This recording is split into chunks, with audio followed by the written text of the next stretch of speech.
Have you seen the tear in the heavens above? Have you heard? Mortal and monster alike are manifesting strange powers. Is this magic? Nations stare against nations. Politicians plan their conquests. And heroes are rising to make their mark. We live in a new era now. Brace yourself for Mythcraft, a new tabletop role-playing game. Mythcraft has one of the most robust character creation systems on the market. Explore the world of Ansera with rich, era-spanning lore and quests. Play as a flighty Klepin, a sage dragonfolk, or a stoic woodcow. The base game offers 14 lineages, 11 classes, and countless backgrounds and occupations, making Mythcraft one of the most robust character creation systems ever. Mythcraft offers a fresh new take on combat, spells, and adventuring.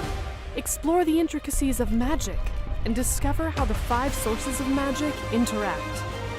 Mythcraft also lends itself to campaigns that span multiple in-game decades, allowing characters to see their impact on the world around them. The world of Ansera teems with vibrant campaign settings spanning 4 distinct super eons, with adventures, character options, and monsters for each one. Fantastic character options, epic storytelling, and a rich new world. Dive into Mythcraft today.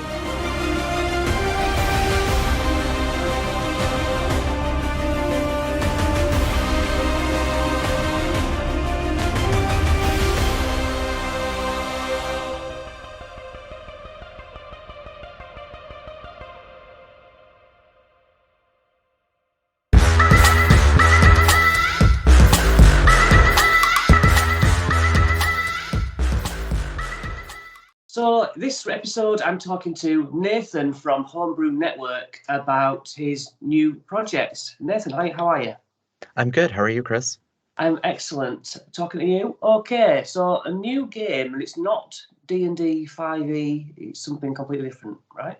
It's a completely new role-playing game that falls into the same sword and sorcery category, at least from the outset, as D&D would. So there will be some familiar setting tropes, but it is its own entirely new game. So can you give us the brief rundown of what your campaign is, the game is? Sure. So we're calling it medium crunch in terms of mechanics. So we're pitching it as more complicated than 5th edition D&D, but less complicated than Pathfinder. So we feel there's a lot of people who want something kind of in that sweet spot.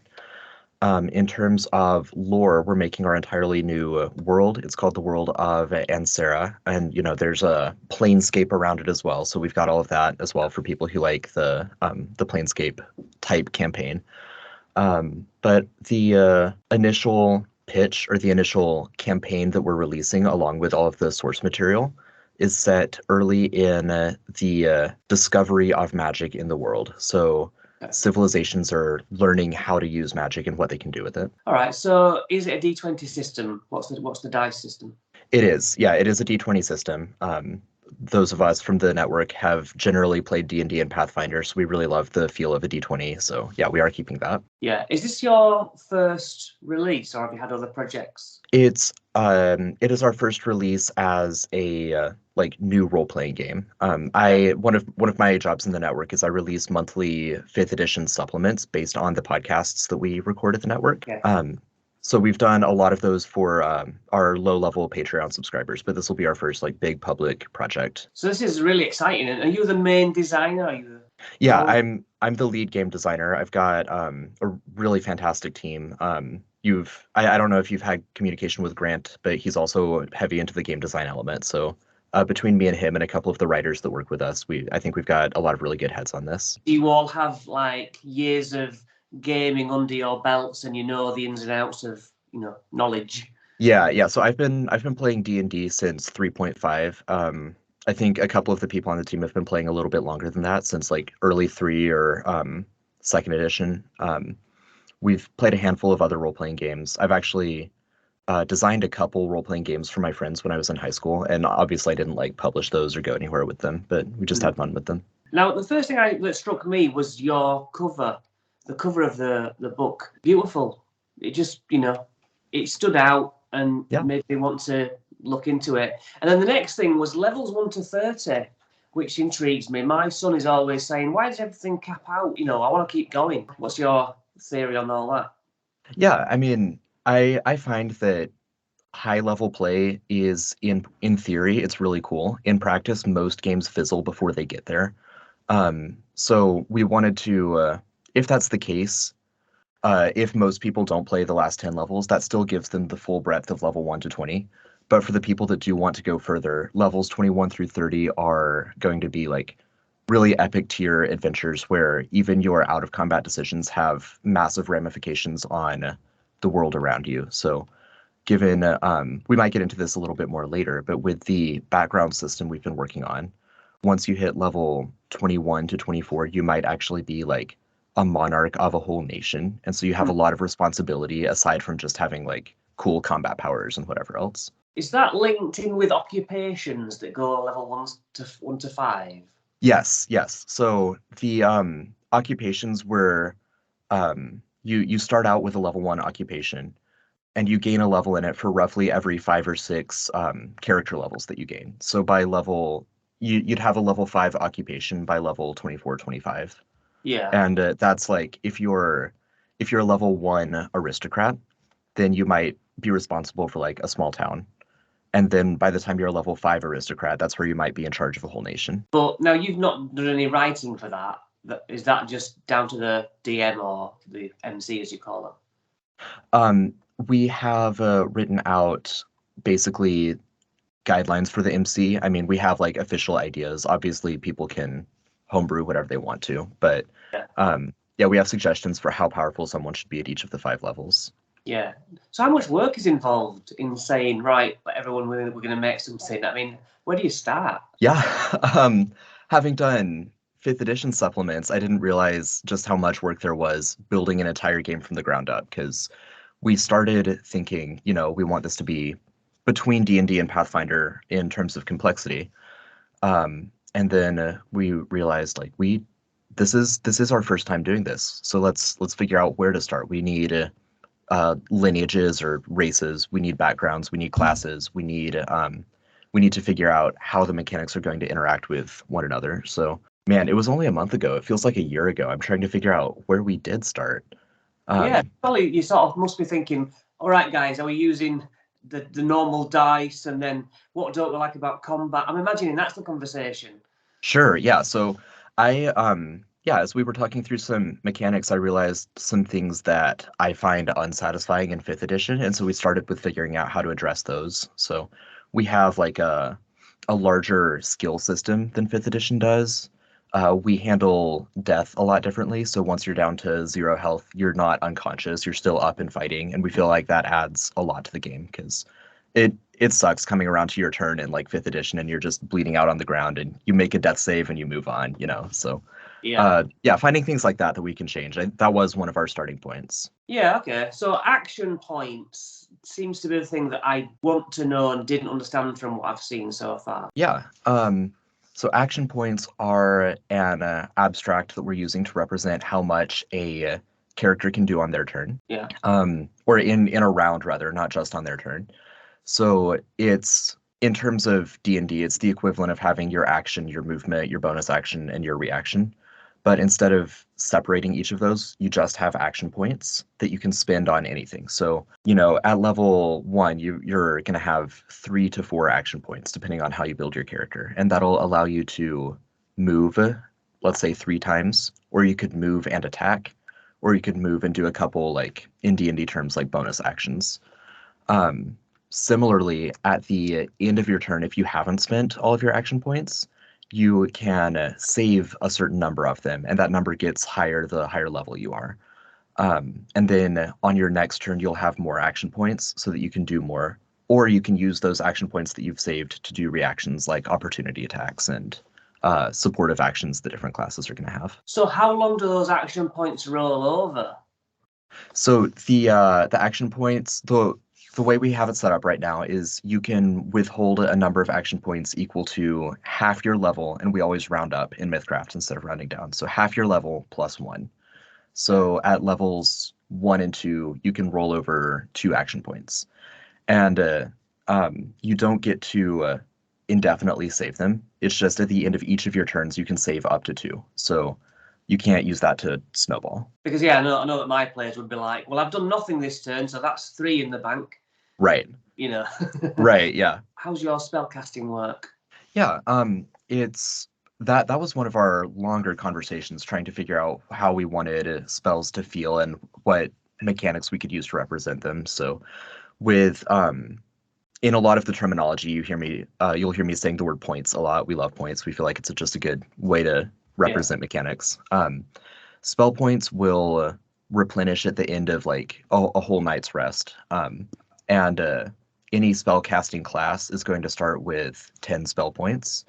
Different spells, rather than being like leveled spells in 5th edition D&D, they're just a certain number of spell points and a certain number of action points. So you've got to spend 2 or 3 action points to hurl a fireball, and then you've also got to spend 4 spell points.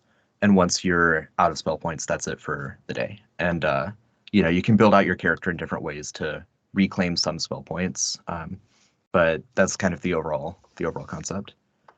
Now, I do like the idea of having almost like it takes 2 D&D turns to cast a spell. You know, the spellcaster having to build up to it, like Meteor Swarm. It's just like game ending. Right. Surely that should take 2 turns, you know? Yeah. So a couple different things we're doing with spells is we've got what do we call them? Summoning or conjuring spells, where you spend a certain number of action points per round. So, a character, let's say a level 2 character, because that's where we've done most of our playtesting right now. A level 2 character has like 4 action points per turn, and they've got 10 or so spell points. If they want to, obviously level 2 character couldn't do Meteor Swarm, but let's go with that example. Let's say they're trying to conjure that. That might take 30 action points, and they only have 4 action points a round. So they could spend, and it would clarify in each spell, but let's say they spend like 3 action points per round for 10 rounds. And then once that is completed, then the Meteor Swarm takes effect. The challenge there is that a monster might attack you or interrupt your spell casting, or you might have to go and do something else rather than finishing your cast. If that happens, then obviously you've wasted several turns trying to summon the swarm, but you don't lose your spell points because you weren't able to complete the spell. So that's the middle ground we're finding, because we don't want it to be terribly punishing or gimpy like to the spellcasters, but we also want there to be risk in trying to do those really significant spells. Yeah, well, you're missing out on some attacks thinking, I'm going to do this awesome thing, and the game runner's thinking, I'm just going to stop you. Right. And then maybe your allies come and protect you so that you can get them off. Yeah. It must be so difficult getting it right. And how long did you sort of play test? Are you still play testing these ideas? Yeah, we are still play testing. We're still fairly early in internal playtesting, but we're going to open it up to anyone who backs the Kickstarter later this summer, and that'll give us a lot more data to figure out what works and what doesn't. Yeah. So you've got your 10-second rounds. Is that just because it's easier math? Yeah, mainly because it's easier math. And there's something that we've noticed in 5th edition D&D is a lot of times a 1-minute spell, or a spell that has concentration up to 1 minute, or rage, which lasts for 1 minute, is the entire combat every time. And we think that it'll make for more interesting narrative, like storytelling and gameplay, if there are 1-minute spells or rage effects or whatever else that are over after 6 rounds in this case instead of 10, because it's more likely that you'll actually get through a minute or 2 of like gameplay combat. What would you say if I said, I'm going to make a game where the monsters don't actually have any stats? It's just up to the DM to attack the players enough for them to feel like they're having a great fight, and then the players are bound by their action economy. But when they do a great number of 5 good finishing moves, you're thinking, okay, it's probably dead now. I like that idea from a narrative standpoint, and from like my podcasting background, I think that's an interesting way to tell a story together.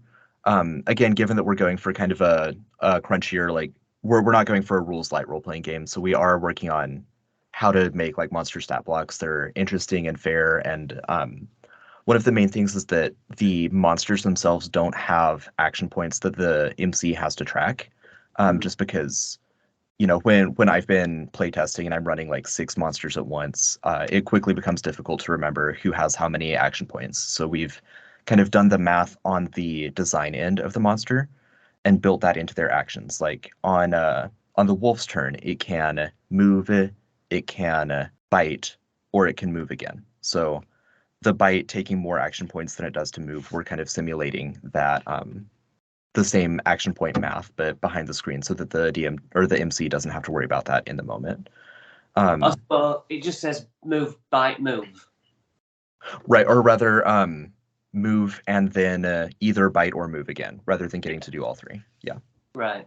Yeah. Yeah, because I don't know, you're a DM predominantly, right? Yes. So yeah, it's up to us to try and create the scenario in everyone's heads, Right. give the players a run for their money. Does it have to be fair? Do you know? Surely all you're there for is to create a scenario. Why does it have to be fair? Yeah.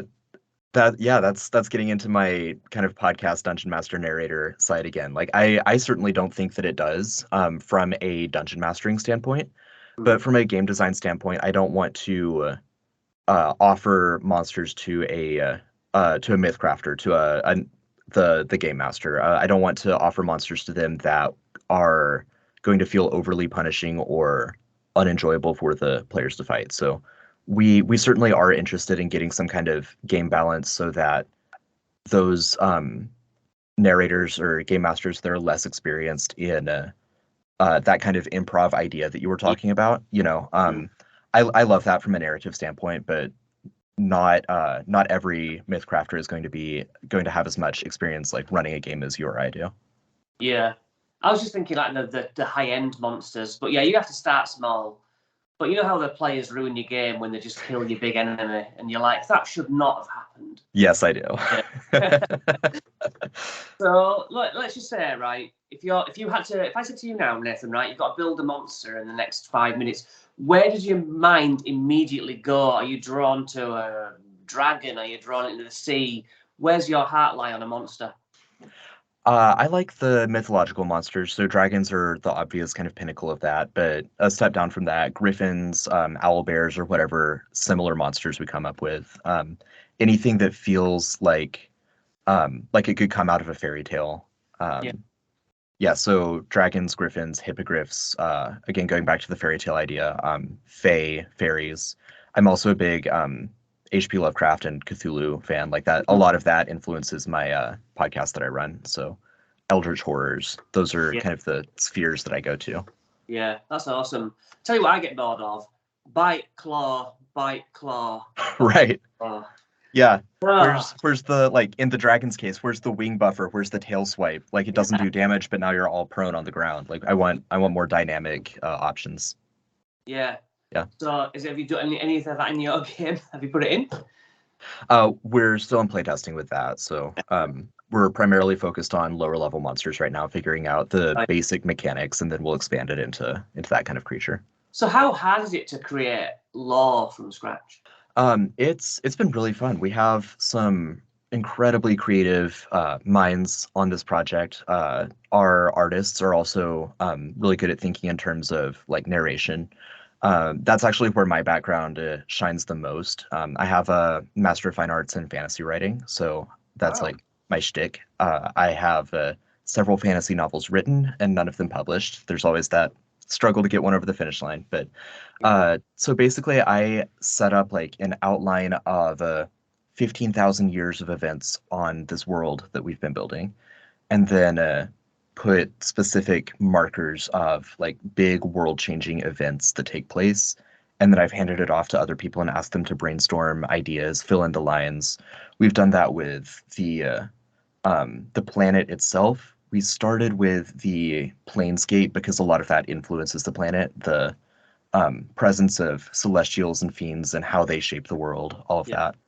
From there, we've moved into like nations and specific species of sapient humanoids and how they interact with one another. Yeah, so it's just like starting from the very broadest possible perspective and then narrowing down into individual like societies. Is that all on your shoulders then? Do you work on that alone, or? I do the official drafts of it with all of Then the language help. that we end up using, but I pull in a lot of ideas in the brainstorming phase from my team. Armor in most TTRPGs is quite dull. Do you have any difference in yours where it's customizable or it makes a difference? Weapons, customizability is what my son always goes mad for. He's like, why can I not do this? Right. Yeah. We are touting Mythcraft as one of the most robust character creation engines out there. So Yeah. I think there will be plenty of customization.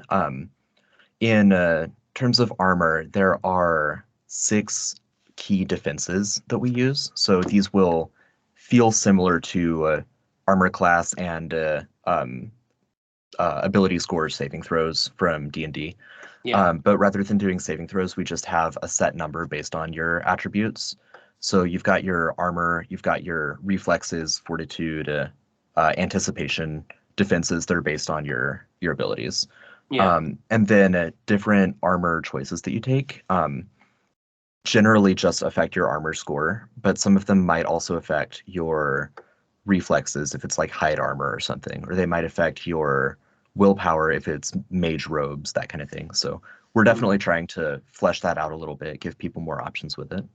All right. Shields are where we really shine because those are so dull in D&D, and so we thought let's have shields, let's have bucklers, let's have tower shields, let's have like spiked shields. So trying to think of a lot of options with that. Yeah, I'm a big fan of that. I'm thinking, why can't you have just one that's small and strapped to your wrist, and you can just, Right. It's just a +1, and you still have your two-handed sword. Yeah. Fun, yeah. Right. So take me through character creation, because I noticed that you were talking about you can be one point in a berserker, one point in a witch, and you can spread them out. Give me the whole character creation bit. Sure. So at level 1, you're just an adventurer. You take your class at level 2. Or you have to be at least level 2 before you take your class. We think you could be able to build a completely classless character and still be able to contribute to the party, but we haven't completely finalized some of the decisions there. Yeah. But yeah, just going from I'll take you like from level 1 through level 3. At level 1, you pick your you put points in your attributes, your ability scores, and we've got 8 rather than 6. So we've got strength, dexterity, endurance, awareness, intellect, and charisma. Those are obviously akin to the ones in D&D. And then we've got coordination and luck.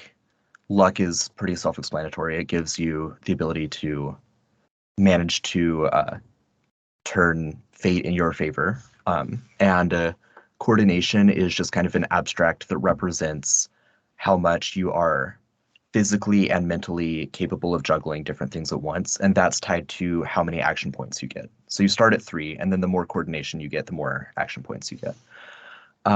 So you assign your points to those scores.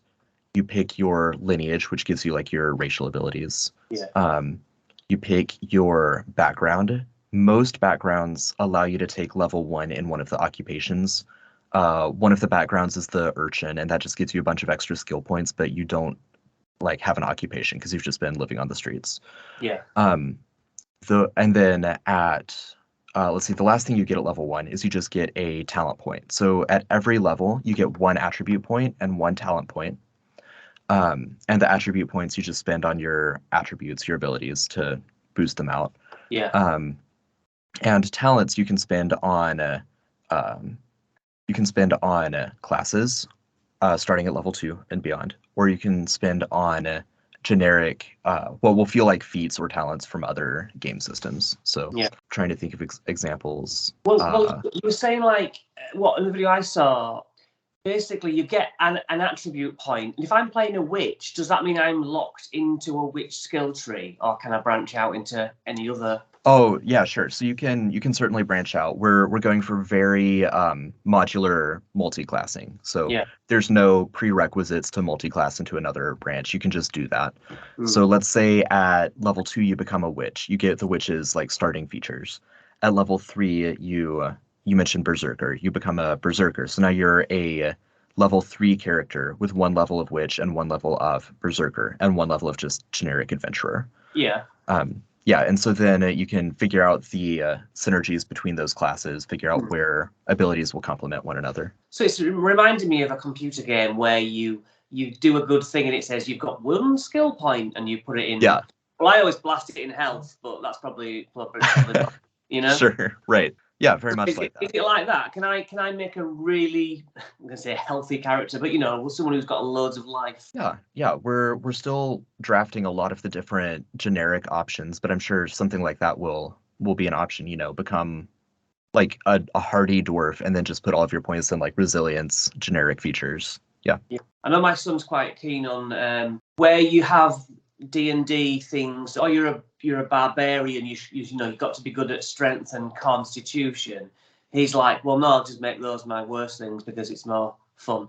So I suppose Right. your system sounds like you're less lean, less pressure on you to go one route. Yeah, there's certainly less pressure. We're actually restricting the amount of points you can dump in one attribute. So the attributes range from -3 to +12, 0 being average person. But you can't just put one attribute point in the same attribute every level. You can only ever have an attribute that has a score equal to half your level +1. Again, we've used that formula before. So you wouldn't have that +12 until you're like level 21. Yeah. So that really encourages people to, even if they focus on strength for the barbarian, it actually forces them to figure out if they want to be a barbarian that's also like has keen senses and is very aware of the world around them, or if it's a barbarian that is charismatic and serves as kind of the party leader. So there will be a lot of different builds that we're going to see from that. Your time of release, I guess it's going to be within the next 6 to 12 months. Yeah, our Kickstarter goes live on March 15th. It's going to run for a month, and then we will start playtesting with the whole like Kickstarter community in July with the aim of fully publishing the 3 core books, the player book, the Mythcrafter book, the Monster Compendium.